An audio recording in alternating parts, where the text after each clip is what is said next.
നമസ്കാരം, ഞാൻ advocate Gayathri Sudhakaran. Domestic വയലൻസിനെ പറ്റി ഞാൻ നേരത്തെ 2 വീഡിയോ ചെയ്തിട്ടുണ്ട്. ഇത് 3rd വീഡിയോ ആണ്, സീരീസ് നമ്പർ 3 ആണ്. അപ്പോൾ ഇതിൽ പറയുന്നത് ജൂറിസ്ഡിക്ഷനെ പറ്റിയിട്ടാണ്.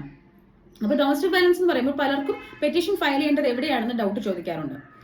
Protection of women from domestic violence act 2005 section 12 പ്രകാരമാണ് നമ്മൾ DV പെറ്റീഷൻ ഇടുന്നത്. ആരുടെ മുന്നിലാണ് DV പെറ്റീഷൻ ഫയൽ ചെയ്യേണ്ടതെന്ന് ചോദിച്ചാൽ judicial first class magistrate or metropolitan magistrate എന്നാണ് പറയുന്നത്. അതായത് നമ്മൾ ഇത്രയും ഓർത്താൽ മതി, നമ്മൾ ജുഡീഷ്യൽ ഫസ്റ്റ് ക്ലാസ് മജിസ്ട്രേറ്റിന് മുമ്പിലാണ് DV പെറ്റീഷൻ ഫയൽ ചെയ്യേണ്ടത്. ജൂറിസ്ഡിക്ഷൻ എവിടെയാണ്, നമ്മൾ എവിടെയാണ് ഈ പെറ്റീഷൻ ഫയൽ ചെയ്യേണ്ടത്, ഏത് മജിസ്ട്രേറ്റിന് മുമ്പിലാണെന്ന് പലരും ചോദിക്കാറുണ്ട്.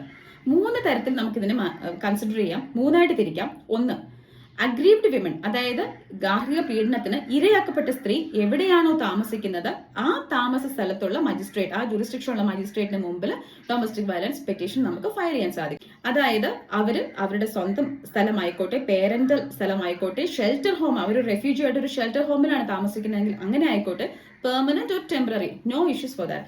അത് എവിടെയാണെന്നുണ്ടെങ്കിലും ആ ജൂറിസ്ഡിക്ഷനുള്ള മജിസ്ട്രേറ്റിന് മുമ്പിൽ അവർക്ക് DV പെറ്റീഷൻ ഫയൽ ചെയ്യാൻ സാധിക്കുന്നതാണ്.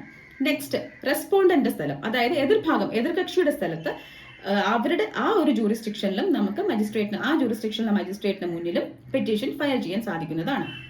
3ാമത്തെ സ്ഥലം, കോസ് ഓഫ് ആക്ഷൻ നടന്ന സ്ഥലം, അതായത് എവിടെയാണോ സംഭവം നടന്നത്, എവിടെയാണോ ഈ സ്ത്രീ ഗാർഹിക പീഡനത്തിന് ഇരയായത്, അതിനിപ്പോ ഫോൺ ചെയ്ത് ത്രെട്ടൻ ചെയ്യുകയോ മെന്റൽ ആൻഡ് ഇമോഷണൽ അബ്യൂസ് നടക്കുകയോ ഈവൻ ഒരു കണ്ടീഷൻ സാറ്റിസ്ഫൈ ആയാൽ മതി, ആ കോസ് ഓഫ് ആക്ഷൻ നടന്ന, ആ പീഡനം നടന്ന സ്ഥലത്ത് ഉള്ള മജിസ്ട്രേറ്റിന് മുമ്പാകെയും ഡൊമസ്റ്റിക് വയലൻസ് പെറ്റീഷൻ ഫയൽ ചെയ്യാൻ സാധിക്കുന്നതാണ്. ഇതിൽ മോസ്റ്റ് ഇമ്പോർട്ടന്റ് ആയിട്ട് നമ്മൾ കൺസിഡർ ചെയ്യേണ്ടത് വളരെ ഫ്ലെക്സിബിൾ ആയിട്ടൊരു ജൂറിസ്ഡിക്ഷൻ ആണ് DV ആക്ട് പ്രൊവൈഡ് ചെയ്യുന്നത് സ്ത്രീകൾക്ക്.